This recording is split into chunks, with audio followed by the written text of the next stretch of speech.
Good morning everyone, and today we're checking out a brand new video from the film theaters about how Kingo may meet his tragic end very soon. Let's hop in and check it out. The amazing digital circus has told us exactly who the next person to abstract is, and it's all thanks to socks. Wait, socks? Hello Internet, welcome to Film Theory, the show Okay. that's for mature Zoobles only. So at this point, you probably all know about the amazing digital circus. This show absolutely exploded onto the scene last year, and it's easy to see why people connected with it. It's left to you to decide. Jax! What? I thought we were supposed to capture all the ghosts. It's funny, thoughtful, gifable, and most importantly for us, theorizable. And today I want to once again throw my hat into the ring. You know, Truly is the best damn show for everyone. Funnily enough, this was originally going to be a mini-theory, just a little something extra I wanted to put out because of some interesting stuff I noticed in episode 3 of the Digital Circus. But, well, you can see the runtime of this episode. It's a full-length theory, baby. Oh yeah. See, Whoa, it's actually exactly flat 20. Damn. That's almost impossible to get. in the 3 episodes we've gotten from the series so far, there have been a lot of little hints about the backstories for this lovable cast. And in episode 3, we got a lot, even from subtle hints or offhanded comments. Like, take a listen to this line from Pomni. I knew it would end up like this! He just wants me to suffer. I really am in hell. Did you catch that? Pomni knew it would end up like this? He wants me to suffer? Who's he? Like, you Kane? might think it's Kane, but it doesn't really track with what Pomni said about Kane in the past. And how did she know it would end up like this? Like, Gooseworks has said that characters remember their previous lives, it's just their names that they forget. And this line implies that Pomni not only knew what she was getting into by putting on the headset, otherwise how could she know it would end up like this, but she also knew that he, whoever he is, wanted her to suffer because of it. I'm gonna be real with you. Maybe that he is the person that actually created the digital circus and everything? Like the original source of the programmer for Kane and possibly Bubble. Well, like there has to be a first. I'm not sure what this means yet exactly. We don't have enough information, but it is absolutely I got something some we should ideas. keep our hundreds of all-seeing eyes on. So if you want to get in on that discussion, you can go join the awesome community Okay, hold on. Before we continue on, this image, I love it. of theorists Moving that on. popped up around this series over on the Digital Circus subreddit. Let me know what you think of it. But even with that fascinating tidbit hinting at Pomni's past, the character we get the most out of this episode is actually Kingo. Kinger. Yeah, everyone's favorite forgetful chess piece. And let me tell you, loyal I like it. theorists, what we see here from Kinger is sad. This is not a character with a bright and cheery backstory. And if Not we at all. follow the logical conclusion for this character, if we look at all of the hints we get in the story and the lore, and yes, even the merch, Kinger is going to be a tragic character with a tragic end. Get your shotguns ready, friends. We're turning this 57-second story into a Greek tragedy. So the first thing I wanted to cover here that I promise leads into our discussion That's a reference to the actual episode if you haven't seen it. And if you haven't seen it, what the hell are you doing? Go watch it. And it's like 20 or so minutes and it's good. Go watch it. Support Goosewalks. of Kinger. If we But pay damn. attention to this latest episode, we'll find that the appearance that the cast takes on while in the circus directly reflects parts of their personality and their backstory. Here, let me explain. First off, we Go have on. Ragatha. She's a pretty normal, level-headed character and is trying to keep everything and everyone calm. Therefore, she appears as a bit of a normal Raggedy Ann doll. Okay, that's not much, but if you want something stronger, well, Gangle is coded as Here suffering we from go. bipolar disorder, jumping between happy manic episodes and major depressive episodes. You can check out our recent video on the Inside Out tapes where we talk about that in detail. Oh, but God, again, yeah, I this did. directly parallels what we see with Gangles switching between happy and sad with her comedy and tragedy masks. Hold on. She doesn't switch between those willingly. She wants to stay as the comedy mask. But then stuff happens. He gets knocked over. The mask falls off. Jack steals it and throws it through a monster door. Or it just flies off. Unfortunately, she can never just stay as comedy. They just want her to be tragic. But from what we've seen as little tidbits in the next episode, episode 4, looks like she's going to get a new permanent mask that not even Jax will be able to remove. Honestly, that's going to be good. Then there's Jax, the lovable jerk who is also a terrible person. Like, legit, in this episode, we're told that. In this world, the worst thing you can do is make someone think they're not wanted or loved. That's constantly what Jax Yeah. does. He's absolutely a bad guy. But more importantly, he's a big purple rabbit. Now, I likely don't need to tell you who else is purple, loves rabbits, Afton? and is a bad guy. But even beyond FNAF's still haunting me, rascally rabbits are a consistent trope in media. You have the tortoise and the hare, Bugs Bunny, Oswald the Lucky Rabbit, Abbott, heck, even the Trix Rabbit. All of them are tricksters or jerks reflecting what Jax is here in this series. But the Trix Rabbit really just wants a cereal. It's his damn name on the box. Come on. Meanwhile, you also have Pomni taking the form of a jester. Historically speaking, jesters were used in the courts of nobles and royals to provide comic relief for their patrons, to make them laugh. And what do we see here with Pomni? She's often the butt of the joke, the center of attention as she's stretched and smashed and put through the ringer in these new adventures. But even more than that, jesters were often the only people who could provide true, unfiltered feedback for the royalty that they served, telling them tough truths as long as it was laced with comedy. So paradoxically, despite their upbeat demeanor and appearance, they were often some of the saddest people at court emotionally. You can see this really well in the famous painting Stand Chick by Jan Matejko, where a jester sits sadly after discovering some horrible news while the nobles in the room behind him just party it up. Now, this might not immediately seem like it would map onto Pomni, but think about it. Who is constantly questioning the adventures? The circus itself. Who doesn't want to play along because they think the system is broken? What time period is this supposed to be again? The NPCs aren't gonna become self-aware in this one, right? I hate this stupid adventure! Pomni, just like a jester pointing out that the king has no clothes. But all of that being said, the clearest parallel here is Zooble. See, Zooble has an ambiguous gender identity. When asked if they were non-binary, Gooseworks said that Zooble isn't sure what they are. While the script uses they for Zooble, Zooble is comfortable with any pronouns. And some concept art humorously labeled Zooble's gender as Zooble. Now, far be it from me to talk about... I mean, I guess that technically makes sense considering she can mix and match anything she wants.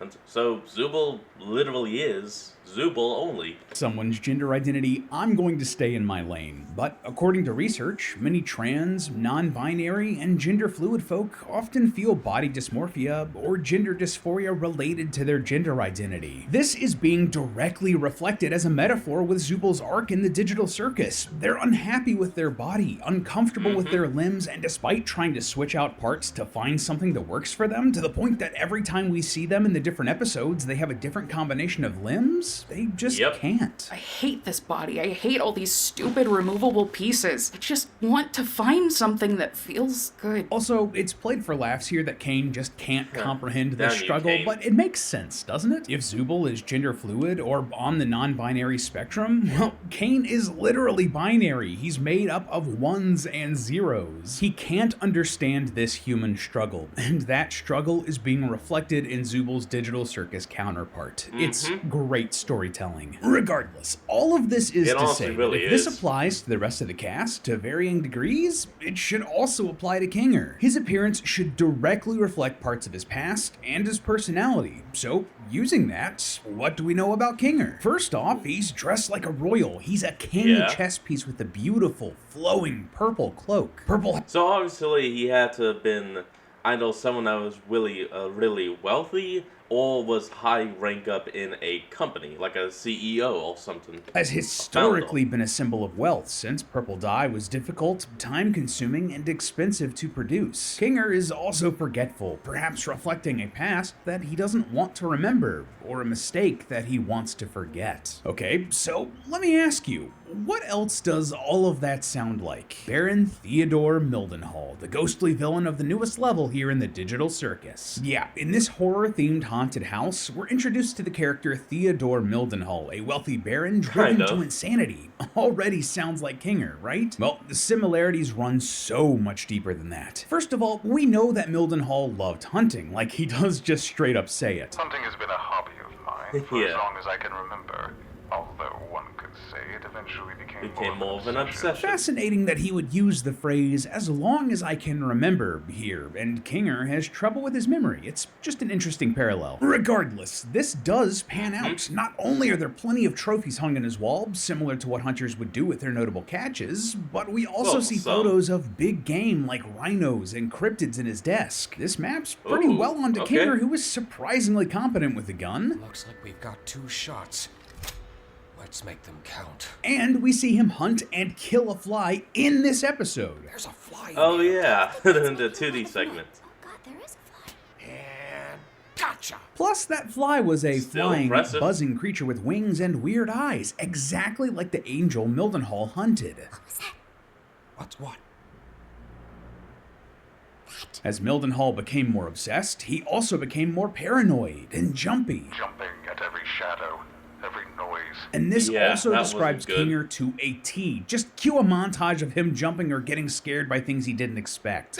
Oh, Jax! And all of that is without mentioning that some of Could you really count that last one though? That was him just remembering that he said he went to go grab Gangel's mask and forgot. Kinger's thoughts are literally finished by Mildenhall on these tapes. That wasn't so bad. Which is what I would be saying if I didn't know that the creature was actually one of God's angels. There is Oh, no yeah, that doubt a loophole. connection between these two characters. Secondly, the way Kinger reacts to a lot of the situations here in this haunted house is really suspect. Like he's either trying to remember his past or desperately trying not to. For example, when he first hears the Baron's backstory, it seems to jog something in Kinger's memory, but he can't quite grasp it. You know, I'm starting to think. And that's it. Then, when the lights fully go out and Kinger's able to remember more clearly, what's the first thing he does? What happened? Says he'll I just remember the remembered really a funny joke. Why did you scream then? Maybe it wasn't actually that funny. He instantly remembers something that makes him scream, tries to play it off like it was a joke, but then concedes that maybe it wasn't actually that funny. Was he remembering something horrific from his past? Like Maybe. something similar to Mildenhall? Finally, the cinematography of this episode really makes a point to drive a parallel between Mildenhall and Kinger, like just from the way the camera decides to linger on characters and when it does so. Take a look at this sequence. I took it upon myself to spend every waking moment doing all I could to protect my family from the creature, hoping that when I'd eventually killed it, I would be freed from this awful feeling. It cuts to Kinger the second it talks about protecting his family. Likewise, here when describing the okay. creature that Mildenhall was obsessed with, the camera distinctly cuts back and forth between the angel and Kinger. Not quite a man, but not quite an animal. It's going out of its way to create this connection. So, okay, if Kinger is basically Mildenhall, and Mildenhall is being haunted by this angel, what's haunting Kinger? What's driven him down this spiral? Well,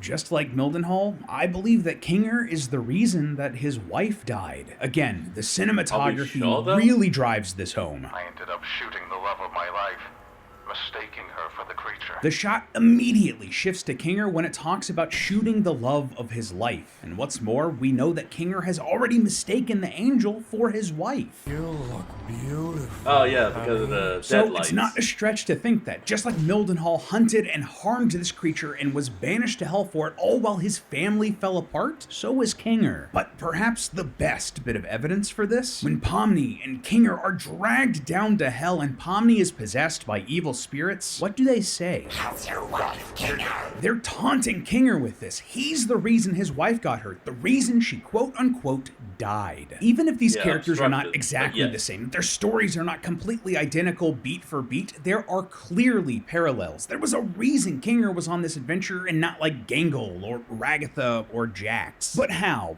Why? What is the purpose of all of these parallels with Kinger? What is this trying to tell us about him and his past beyond the metaphor? Well, it's tragic, but I believe that Kinger may have gotten his wife to join the circus. Maybe it was to save her from some sickness or some disease or some tragic accident, to copy her brain into this computer so it Maybe. could live on. But either way, it backfired on Kinger big time. And like, it's not that this just fits with Mildenhall's story. In my attempts to protect her. One thing we do know for certain though is that they were both in the circus at the same time. So it wouldn't have been that Kinger got his wife into the circus and didn't join until after she obstructed. they both would have joined around maybe the same time, which allowed them to still have some time together until her eventual abstraction. Which even say in this episode, the Kingo was alone with her in the pillar fort shortly after she obstructed. I ended up becoming the monster myself. But it also fits with what little we know to be 100% true about Kinger's origins. See, in a previous theory, we speculated that Kinger used to be a QA developer or bug tester for CNA, the company that made the digital circus. But as we've gotten more information, I don't think that's the case anymore. All of the flags that we noticed about bugs and insects were actually pointing to his wife's interests, but that doesn't mean that Kinger didn't work for CNA. And I actually believe he was a higher up at the company for a few reasons. Firstly, I explained earlier that I believe Kinger was a wealthy person before joining the circus. That would make sense if he was some sort of big shot at a tech company like CNA. Exactly, but in this episode, we also got this tidbit. 7 years of computer science for this, huh? I don't know about you, but that really stuck out to me, and we know for a fact that this 7-year time frame is important. See, over on the Digital Circus subreddit, user Nerd the Scourge noticed that this timeline wasn't consistent in all of the dubs of the show. In English, German, and Vietnamese, Kinger says 7 years, but in most other languages like Spanish, Japanese, and French, he says 4 years. That's the time frame you'd expect to get a bachelor's degree at university, so that makes sense for being in computer science, right? But here's the thing. In the comments of this thread, one of the actual translators that worked with Glitch for the German dub left a comment. That's awesome. User I Am Proud of Reddit explained that the script that they were working with originally said 4 years, but was changed to 7 years shortly before release. They assumed that most of the other dubs just didn't have time to record the new line, thus the discrepancy between the languages. But okay, so it is meant to be 7 years across all of them. more importantly for us here, Gooseworks and Glitch originally had one timeline in mind, but made a point to go back and change it. They thought that this 7-year time frame was so important that they had to go and make a last-minute change. Assuming that this is how long Kinger studied computer science in college, that's a long time to be going to school. Like, that's how long you would be studying if you were getting a doctorate degree, as in Kinger would be a doctor of computer science. Dr. Kinger. That would make him an attractive candidate at companies like Google. That is also a very good name, Dr. Kingo. I like it. Or Microsoft, or, say, a developer like CNA, almost certainly in a high position. Once more, we can also piece together a rough timeline here. In a previous theory, we speculated that the Amazing Digital Circus was straight up set in the 90s due to all of the ancient-looking computer hardware. But that's probably not the case. In this episode, we see a grave outside of Mildenhall Manor that reads R.I.P. Peggy, 2019. Oh yeah, okay, I was just about to read it for us, but no, they're doing it for us, thank you. 2018 to 2022. So, while this may be a game from the 90s, clearly time has continued on, and this story is almost certainly set in the early 2020s. According to Gooseworks, we know that Kinger is 48 years old. If we assume the series is set in about 2020, that Kinger went to college when he was 18 and spent 7 years studying there, that would mean he would have graduated in the late 90s, the perfect time to join or found a game developer like CNA in the late 90s. Kinger knew about the circus before joining the circus. He knew what he was getting himself and his wife into, but perhaps he didn't understand the torture they'd be under, the constant torment and insanity they'd be forced into, the abstraction that awaits them at the end. If he wanted to save his wife, like we speculated here today, then that would just add on to the guilt. He didn't end up saving her, he ended up killing her, just like Mildenhall and his wife. So, that's Kinger's tragic backstory, but what does this tell us about what comes next? Well, after this episode, I think it's clear that Kinger is going to abstract, and it's going to be soon. First of all, he has death flags up the wazoo, like indications that he's going to be on the chopping block. I mean, how many characters have suggested that he's basically on the cusp of abstraction and that they're surprised that he hasn't yet? I mean, no offense, Kinger, but I always thought you would be next. Thank you. And drawing parallels with more of Mildenhall's quotes, he says, If nothing else, I will slay the beast. beast that took everything from me. Is this talking about Kinger? Will he allow himself to abstract and join his wife in the cellar? And if all of that doesn't convince you, if you think all of that is a long shot, well, Glitch might have revealed his fate right under all of our noses. In a previous theory, we noticed that Glitch tells us a lot about their characters' personalities, who they consider important, and also potentially the future of their characters through the merchandise they sell of them. So, the fact that Jax's pin was the only one where the pinback was torn to show the void behind him told us that he's likely going to have more than meets the eye. And, well, Reddit user the Red J Cat Mama on our subreddit noticed that Glitch is now selling a pair of... Oh yeah, you actually know something?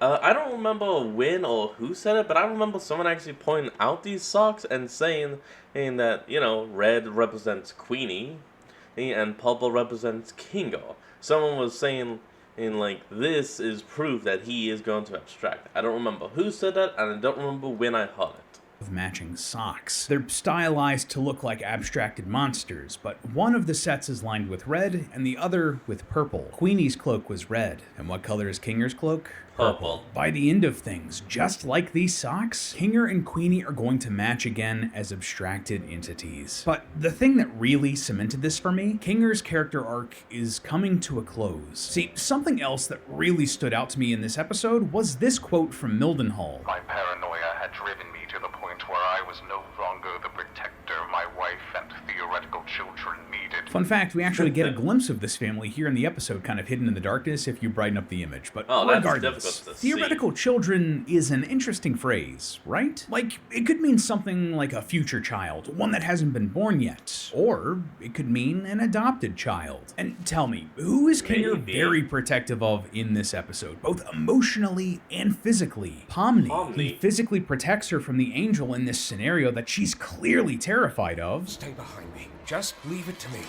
I can handle this. But he's also treating her with kindness, trying to help her process this awful situation she's in. Like, just listen to this. Sometimes it all just feels... He is kind of very fatherly.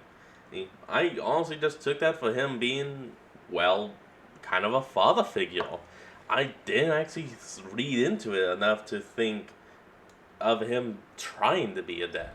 Pointless, but it's Just not. happens. Not if you have people who care happened to about me. you. Cherish the people around you. You never know when they'll be gone. That right there, that's Kinger doing his best, intentionally or no, to prepare Pomni for what's to come. Teaching her that even if someone's dead, that they're gone, while that's sad, it's going to be okay. And if you die, if you're the person who's dead and gone, as long as you made a positive impact, even just on one person, then you've done what you've needed to. Don't worry about me. As long as you remember it, things will be okay. And finally, what does Kinger do here to he's help kind of Pomni good, out of this horror show, out of this literal afterlife like hell? He holds her hand and guides her through it. You're very strong, Pomni, and I know you'll be able to get through this. Just hold on to me. We'll get through it together. He even glows like some sort of guardian angel transcending to the next life. Glitch could not be more clear about this if they tried. Kinger is going to abstract and soon, and he's going to join his wife in the afterlife of the cellar. Sad. They'll be together once again, and even though it will be sad to lose Kinger, it'll be okay, because as long as Pomni and the rest remember him, he'll never really be gone. But hey, that's just a theory. A film theory! And cut! Up next on Film... Alright everyone, well, that's going to be the end of today's episode, and I hope you all enjoyed this. Remember to like, comment, and subscribe for more.